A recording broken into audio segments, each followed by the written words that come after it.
এই সভায় উপস্থিত কুমারখালী থানা বিএনপির সংগ্রামী সাধারণ সম্পাদক লুৎফর রহমান, সাংগঠনিক সম্পাদক রাসেলউদ্দিন বাবু,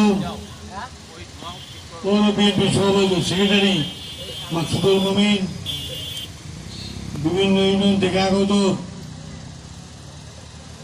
সভাপতি এবং সাধারণ সম্পাদক, পান্তি ইউনিয়ন বিএনপির সংগ্রামী সাধারণ সম্পাদক, পান্তি ইউনিয়ন বিএনপির সকল ওয়ার্ডের সভাপতি এবং সাধারণ সম্পাদক, সুধীমণ্ডলী, আসসালামু আলাইকুম।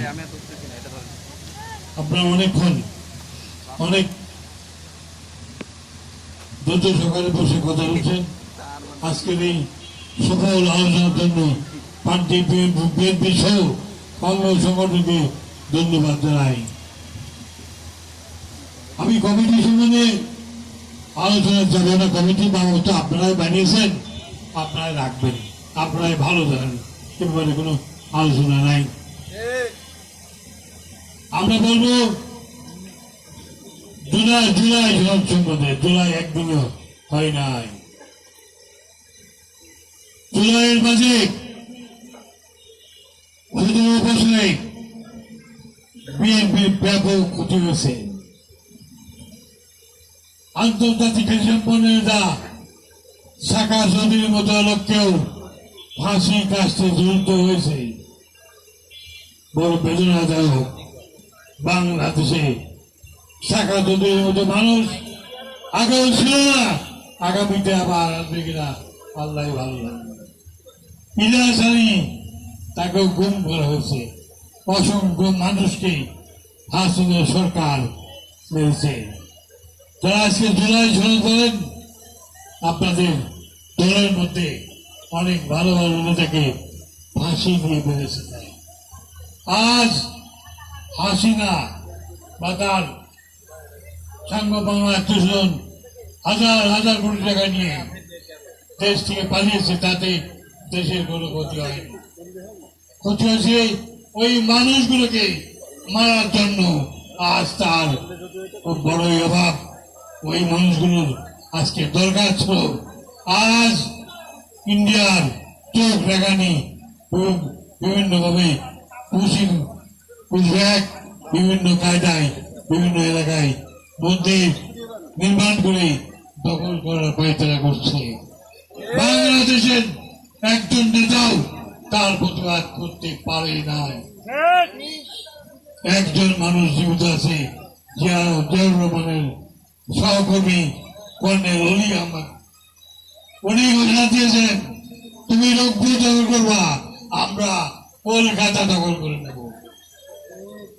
ইরান যদি আমেরিকাকে রুখে দিতে পারে, আমরাই ইন্ডিয়াকে কেন রুখতে পারবো না?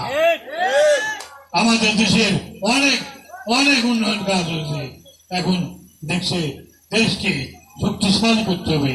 যেখানে যা দরকার, যা কিছু করার দরকার, সব কিছু করার জন্য সরকারের পাশে আমাদেরকে সবসময় শক্তভাবে অবস্থান নিতে হবে। আজকে জামাত ভাইদেরকে বলি, আপনারা জুলাই সনদ করেন, আপনাদের সঙ্গে এনসিপির যে সংগঠন রয়েছে ছাত্রদের, ওই ছাত্রদের অর্ধেক এখনো ছাত্রলীগের লোক।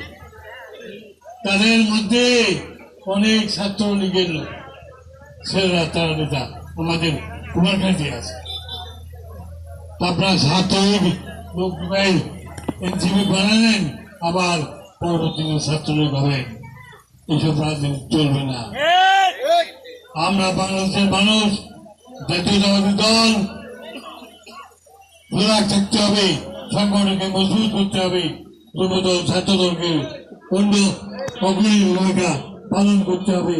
আপনাদেরকে সবকিছু বুঝে শুনে কাজ করতে হবে। গত কয়েকদিন আগে বাংলাদেশের প্রধানমন্ত্রী উনি মালয়েশিয়া গিয়েছিলেন। মালয়েশিয়াতে ব্যাপক সমস্যা হয়ে আছে। মালয়েশিয়াতে অনেক সমস্যা ছিল। অনেক শ্রমিক, প্রায় 2000 তারা জেলে ছিল। তারা জিয়ার আবেদনের পরিপ্রেক্ষিতে তাদেরকে মুক্ত করে দেওয়া হয়েছে এবং যারা চাকরি করতে ইচ্ছুক তারা মালয়েশিয়াতে আবার যেতে পারবে। মালয়েশিয়া থেকে আবার চায়নায় গেছেন। চায়নায় যে কয়েকটা চুক্তি হয়েছে তার মধ্যে তিস্তা ব্যারেজ অত্যন্ত জরুরি দরকার। তিস্তা ব্যারেজ এখন সেখানে এমন পানি হচ্ছে সমস্ত এলাকা প্লাবিত, মাঠ ঘাট ঘর বাড়ি সব পানির তলে চলে যাচ্ছে। সেই সাথে পদ্মা ব্যারেজ এটা হওয়া দরকার। আমাদের দাবি থাকবে পদ্মা ব্যারেজ করতে হবে, তিস্তা ব্যারেজ করতে হবে।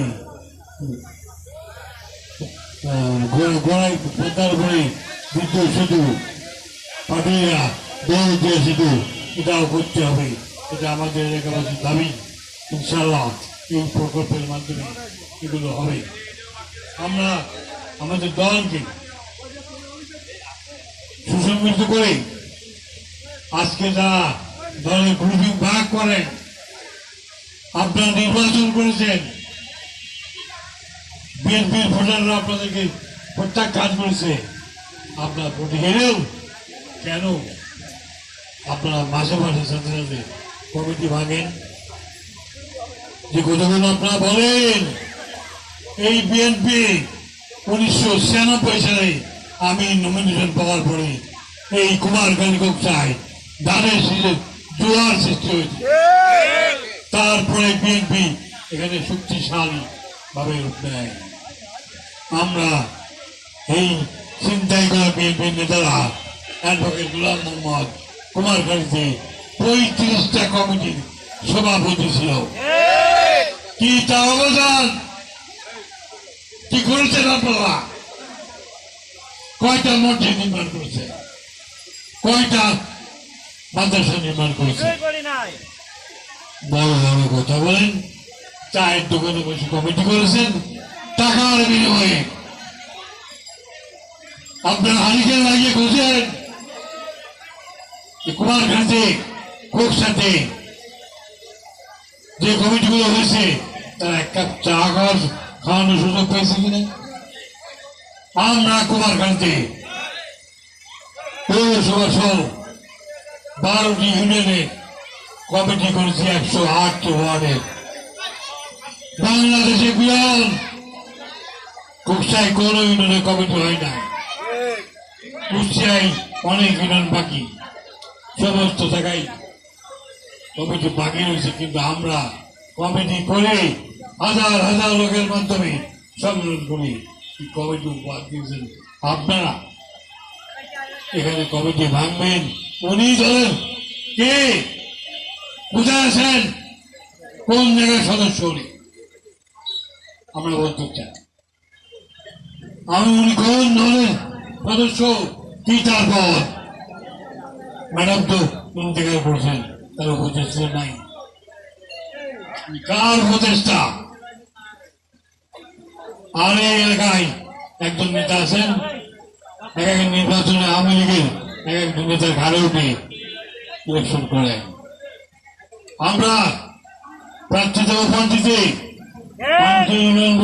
বিএনপি আপনারা সাবজেক্ট কমিটি বিভিন্ন বসে বিশ্লেষণ করে নির্বাচন দেবেন। আমরা তার পক্ষে ব্যাপক হারে নির্বাচন করবো।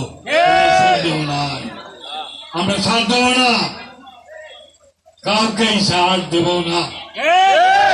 দলের পক্ষে যে থাকবেন তার বাইরে যেই থাক না কেন আমরা তার পক্ষে নির্বাচনে সাপোর্ট দেব না। দলের মধ্যে এসেই তাকে নির্বাচন করতে হবে।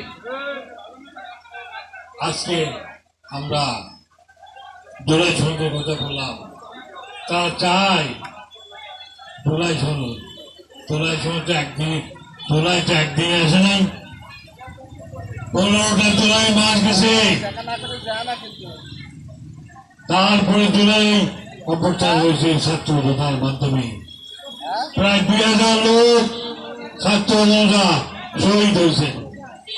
আমরা তাদের মাঠ করে আত্মমনে করি।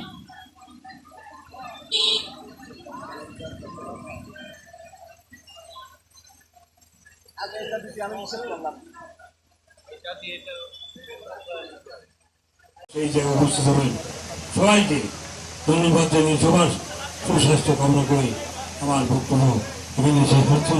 আল্লাহ হাফেজ। বাংলাদেশ জিন্দাবাদ। সূর্য আমল, জিন্দাবাদ। তোমার